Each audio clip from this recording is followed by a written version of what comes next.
ہمیں غور کرنے کی ضرورت ہے کہ ہم قرآن کا کتنا حق ادا کرتے ہیں۔ قرآن پڑھنا تو دور، ہمیں تو یہ نہیں پتہ ہے کہ ہمارے گھر میں قرآن کہاں رکھا ہے اور اس پہ کتنی دھول جمع ہو چکی ہے۔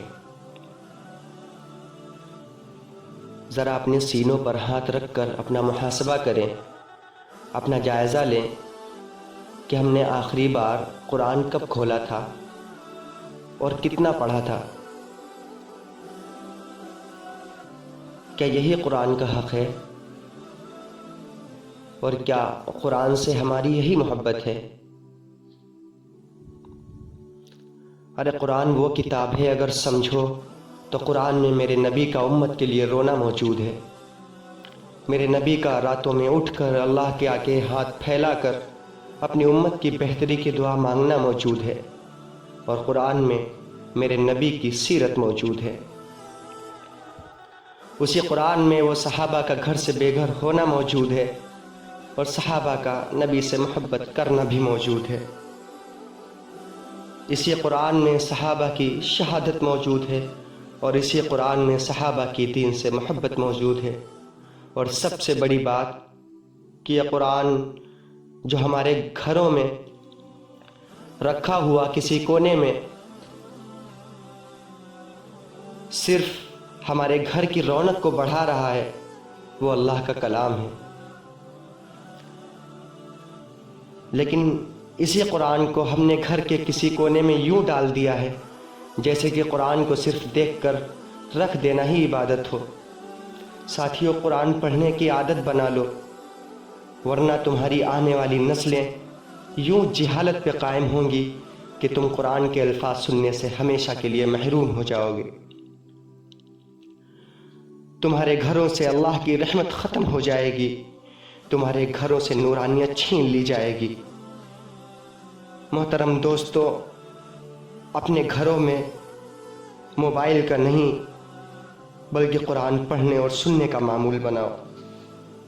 قرآن سے محبت پیدا کرو،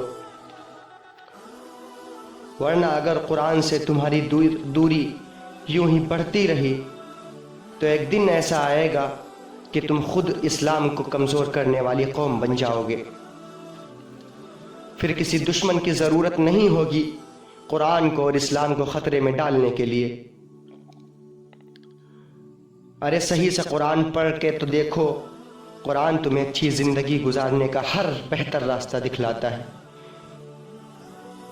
ایک پارہ نہیں پڑھ سکتے، آدھا پارہ پڑھ لو۔ آدھا نہیں پڑھ سکتے، ایک چوتھائی پڑھ لو، اور اگر اتنا بھی نہیں ہو سکتا تو کم از کم ایک ورق ہی پڑھ لو۔ اور اگر اتنا بھی نہیں کر سکتے تو سمجھ لو کہ تمہارا اسلام مر چکا ہے، تمہارا ایمان مر چکا ہے، تم صرف نام کے مسلمان ہو۔ دوستو، اگر پڑھنا آتا ہی نہیں ہے تو کسی عالم حافظ سے سیکھ لو۔ عمر زیادہ ہو گئی ہے تو شرم مت کرو۔ اللہ نے علم سیکھنے کی کوئی عمر نہیں مقرر کی ہے۔ اگر آج آپ شرم کریں گے تو کہیں ایسا نہ ہو کہ یہی شرم تمہارے لیے جہنم کا سبب بن جائے۔ لیکن اس سے کیا فائدہ ہے؟ ہم تو کہتے ہیں کہ دیکھا جائے گا۔ ارے تو کیا دیکھ لو گے؟ کیا اوقات ہے تمہاری؟ اگر اللہ ایک چھوٹا سا طوفان لے آئے تو اپنی حفاظت بھی نہیں کر سکتے ہم۔ کہتے ہیں کہ دیکھا جائے گا۔ کیا دیکھا جائے گا؟ جب قبر میں جاؤ گے تو دیکھا جائے گا۔ جب ایسے ایسے اژدہے مسلط ہوں گے جو اگر ایک پھونک مار دیں تو قیامت تک دنیا میں گھاس نہ اگے گی، تب دیکھا جائے گا۔ پلصراط سے کٹ کے جہنم میں گر جاؤ گے تب دیکھا جائے گا۔ نہیں ساتھیوں، جہنم بہت بری جگہ ہے۔ ارے جہنم نام سن کے روح کانپ جاتی ہے۔ ہمارا وجود تو اس کی ہوا کو نہیں برداشت کر سکتا، تو جہنم کو کیا برداشت کرے گا؟ اللہ کے لیے قرآن پڑھنے کا اپنے گھروں میں معمول بناؤ، اپنے بچوں کو قرآن پڑھنا سکھاؤ، اپنے گھروں کو جہنم کا گڑھا نہیں بلکہ جنت کا باغ بناؤ۔ اور اگر قرآن سے بے رغبتی ہماری یوں ہی بڑھتی رہی تو نعوذ باللہ